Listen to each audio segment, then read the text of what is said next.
It was just past 1 a.m. on May 14, 1983. A brown Toyota Celica was swerving down the San Diego freeway in Orange County, California. Officer Sterling and Sergeant Howard Jaguar were on patrol when they pulled it over. They expected a simple DUI.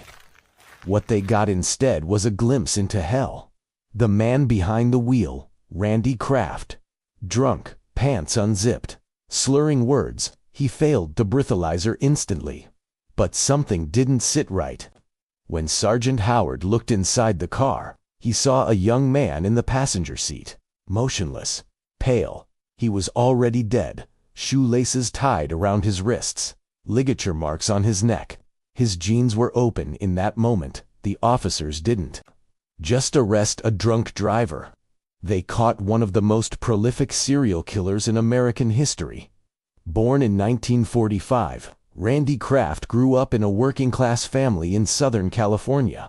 Smart, quiet, and politically active, he even campaigned for Barry Goldwater before shifting to support Robert F. Kennedy. By all appearances, he was the all-American student. He attended Claremont Men's College, joined the Air Force, taught classes at Cal State Long Beach. But behind the image of a patriotic, intelligent man was a darkness no one suspected. In 1970, Kraft's secret life began to unravel. He lured a 13-year-old runaway to his apartment, drugged him, and beat him. The boy escaped.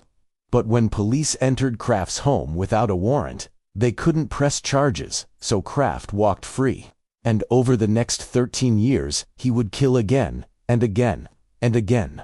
Between 1971 and 1983, young men began disappearing, often hitchhikers, sailors, or runaways. They were drugged, tortured, and mutilated, often castrated, sometimes burned or violated with foreign objects. Some were dumped beside freeways. Others never found at all.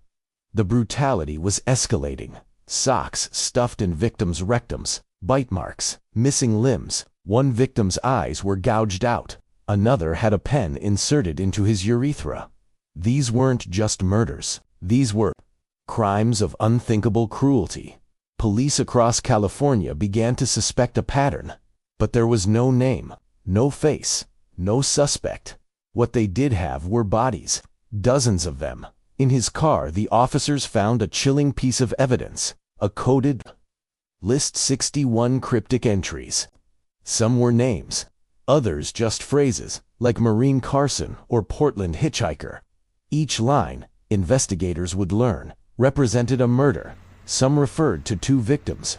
The final count, at least 6-5, it became known as the scorecard, and suddenly, every unexplained death or missing person from the past decade was under scrutiny.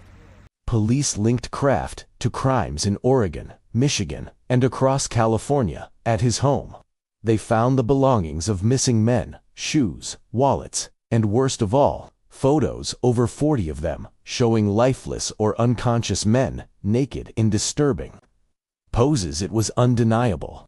They had their man. Back to that fateful night in May 1983.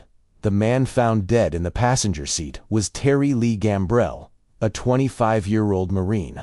He'd been strangled to death, drugged with sedatives, and likely assaulted before he died. But Gambrell was just the last name. The final entry in a killing spree that spanned more than a decade. Randy Kraft had been hiding in plain sight, a computer consultant with a loving partner and a seemingly normal life, all while killing dozens of young men, often within 48 hours of meeting them. Many were picked up while hitchhiking. Some were lured with offers of drugs or sex. And most were completely unsuspecting until it was far too late. Investigators determined Kraft was calculating, methodical, and unusually intelligent. With an IQ of 1 to 9, he used tape techniques known to the military to delay decomposition. He took souvenirs, clothing, IDs, and even body parts. And he spaced out the murders just enough to avoid easy detection. But his downfall was his arrogance. He drove drunk with a dead body in the car. carried photos and pills in plain sight, and kept a list, as if daring the world to figure him out. In 1989, Randy Kraft was convicted of 16 murders and sentenced to death. But prosecutors believe he's responsible for at least 65, possibly more. He remains on death row in San Quentin. To this day, even now, decades later, not all his victims have been identified. Some of those names on his list remain unsolved mysteries. 2 in 1 hitch, EDM, golden sales, young men with no closure, families with no answers. The story of Randy Kraft isn't just about a serial killer. It's about the victims, sons, brothers, friends who vanished into the night. It's about the cracks in the system that let him keep going. And it's about the 2 officers who, by trusting their instincts, stopped him cold. A killer was caught. But the scars he left behind will never fully heal. If you found this story haunting, subscribe for more true crime deep dives. Stay safe out there. And remember, not every monster hides in the shadows.